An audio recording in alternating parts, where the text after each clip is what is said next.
తాకట్లో ఉన్న మీ బంగారాన్ని విడిపించి ఆ రోజు ఆన్లైన్ రేటుకి కొంటాం. Sharma gold company. నమస్కారం, వెల్కమ్ టు సుమన్ టీవీ. నేను గీతాంజలి. ప్రస్తుతం మనతో పాటు భారతీ శంకర పీఠం వ్యవస్థాపకులు, ప్రముఖ ఆధ్యాత్మికవేత్త, బ్రహ్మశ్రీ అన్నవరపు తిరుపతిమూర్తి అవధాని గురువు గారు ఉన్నారు. వారితో మాట్లాడదాం. గురుగారు నమస్కారం అండి.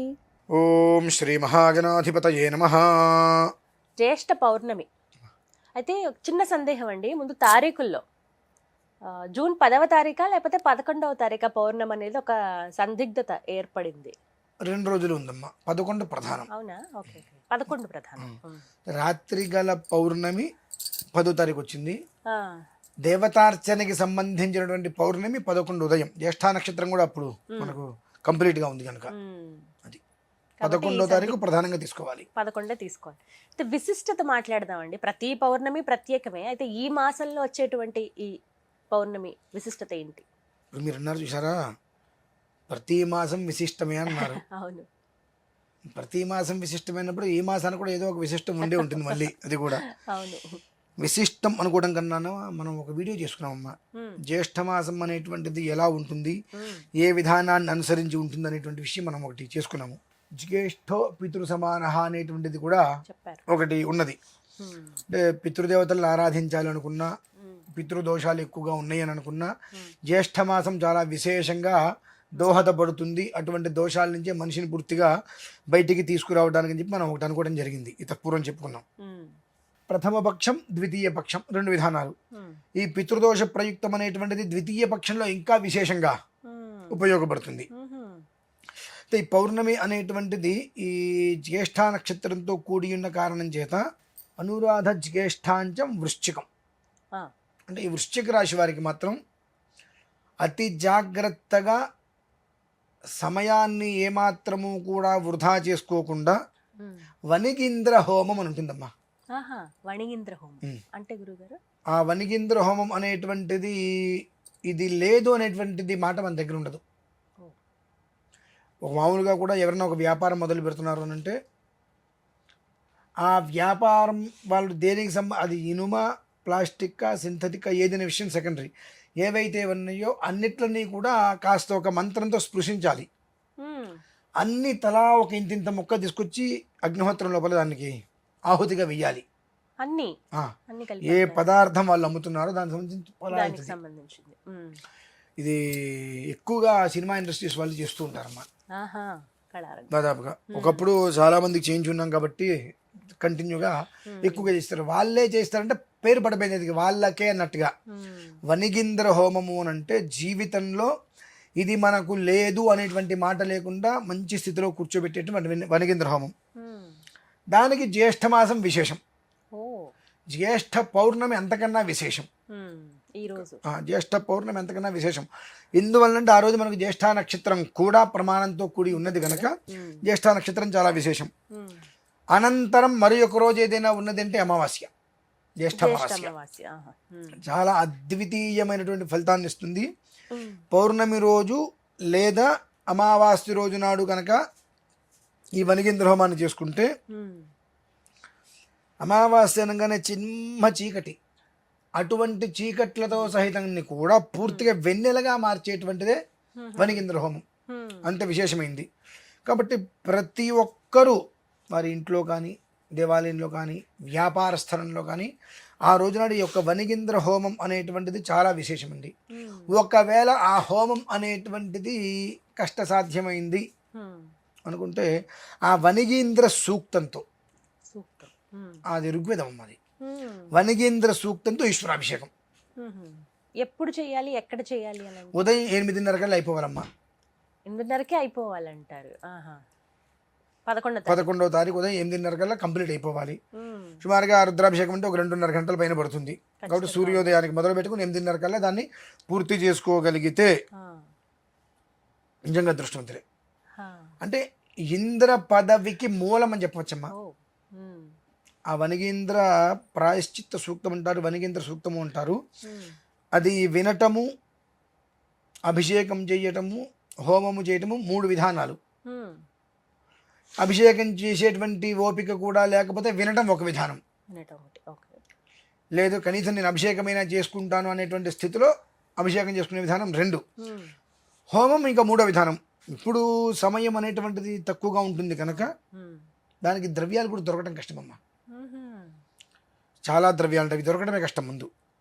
కనుక హోమం అమావాస్య రోజు నాడు పెట్టుకునే ప్రయత్నం చేసుకొని అభిషేకం మాత్రం వారి ఇంట్లో ఎవరన్నా పంతులు గారు పిలిపించడము, ఏదన్నా పీఠమో, ఏదన్నా ఆశ్రమం, ఏదన్నా ఆలయమో చేస్తున్నప్పుడు అక్కడికి వెళ్ళి ఆ వనిగేంద్ర సూక్తంతో అభిషేకం చేసుకునేటువంటి ప్రక్రియ చేసుకోగలిగితే,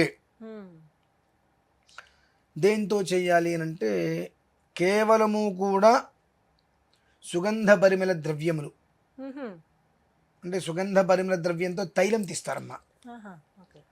ఈ జాజికాయ, జాపత్రి ఇటువంటి వీటి అన్ని లవంగ తైలం, ఇలాచీ తైలం అని ఉంటాయి, తైలాలు తీస్తారు, వాటితో అభిషేకం చేయాలి.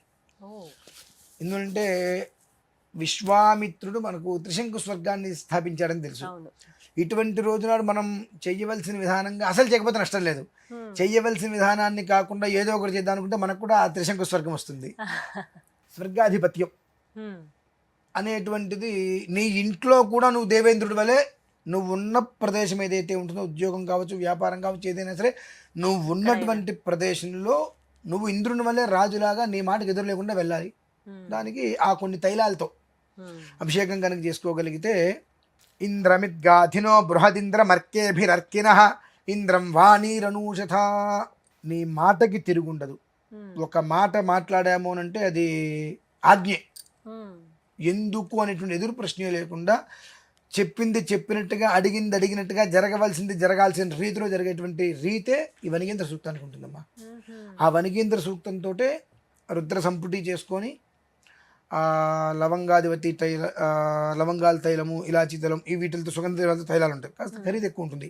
ఆ తైలాలతో అభిషేకం చేసుకున్న తర్వాత ఆ తైలాన్ని భస్మంలాగా, అదే భస్మంతో కూడా చేస్తారు కదా, రెండిట్లని కలిపి బొట్టులాగా రోజు పెట్టుకోవడం అనేటువంటిది ఒక ఇంద్ర పదవి అనుకుని భూమి మీద అంత విశేషమైంది.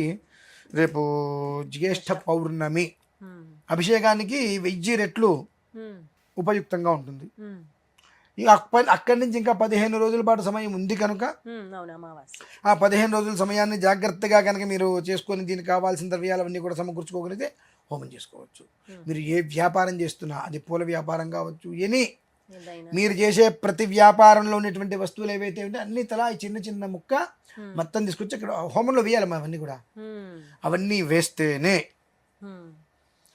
అగ్నిహోత్రుడు మనం వేసేటువంటి ద్రవ్యాలన్నిటిని కూడా ఇంద్రాయ స్వాహ అంటే ఆ పదార్థాన్ని ఇంద్రుడికి అందిస్తాడు. అగ్నయే స్వాహ అంటే అగ్నిహోత్రునికి ఏ పదార్థం అయితే అగ్నయే స్వాహ అని మంత్రం చూసామో ఆ పదాన్ని మళ్ళీ ఆయన స్వీకరిస్తాడు.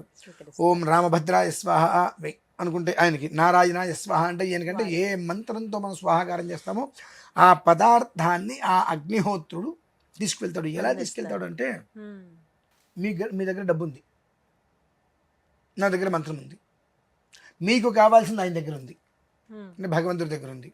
కాబట్టి మీ డబ్బుతో ఆ ద్రవ్యాలు తీసుకొని అంటే బ్రాహ్మణ ద్వారా హోమంలో కనుక వేయించినట్లయితే, లేదా అభిషేకం ద్వారా చేసినట్లయితే ఈ ఒక్క అభిషేకంలో ఉండేటువంటి యొక్క మంత్ర బలాన్ని, మంత్ర విధానం మొత్తం కూడా ఆ చేయించినటువంటి వ్యక్తి దాని యొక్క భగవంతుడి దగ్గరికి ఇస్తాడు. ఇచ్చినప్పుడు భగవంతుడు నీకేది కావాలో అది మళ్ళీ నా ద్వారా తీసుకొచ్చి నీకు అందిస్తాడమ్మా.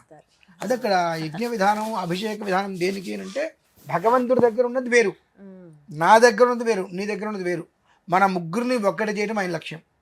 అంటే ఏమిటి అంటే, నీ దగ్గర ఉన్నటువంటి డబ్బుతో ఈ ద్రవ్యాలు నువ్వు తీసుకో. షాపు వాళ్ళు 4 వెళ్తుంది, ముందు ఆ ద్రవ్యాలు కొనడం వల్ల 4కి 4 రూపాయలు కడుపున అన్నం తింటారు.